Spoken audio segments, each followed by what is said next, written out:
In the 1930s, a girl by the name of Shanti Devi was born in New Delhi, India, in a middle-class family. When she was young, she was mature for her age compared to other children, and by the age of 3, she was mysteriously recounting stories about another family located in Mathura, a town that was 75 miles away. By the age of 9, she told her parents that she was the wife of a man by the name of Kendranath. At first, her parents were brushing it off, but as the stories became more and more specific, they became curious.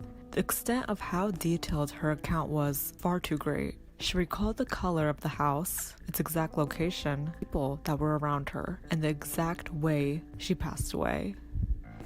Devi told her parents that her previous name was Lugdi, and that she died after having her son in October 1925. Not stopping there, she even added additional details about her labor experience. Shanti's family members cross-referenced the details that she was providing with real-life documents, and surprisingly, all of the facts aligned. Another relative of hers by the name of Kishan Chand even wrote a letter to her alleged widower, Kendranath. When Kendranath received the letter, he was at first dubious, but then he sent his cousin to investigate further into the matter. When his cousin arrived at Shanti's house, he was wearing a disguise to appear to look like Kendranath. Surprisingly, Shanti was still able to recognize that he wasn't Kendranath, rather his cousin. Subsequently, the cousin called Kendranath to come over. Kendranath arrived at the home along with his son, and both were welcomed with much attention and love from Shanti. Kendranath requested to speak with Shanti one-on-one, where he asked her very specific questions, in which she replied with very specific answers. This moved him to tears. From there, the convincing case of reincarnation blew up and reached national headlines. When it was almost time for Kendranath and his son to leave, Shanti asked if she could lead the way to their house and also direct them to the money that she buried.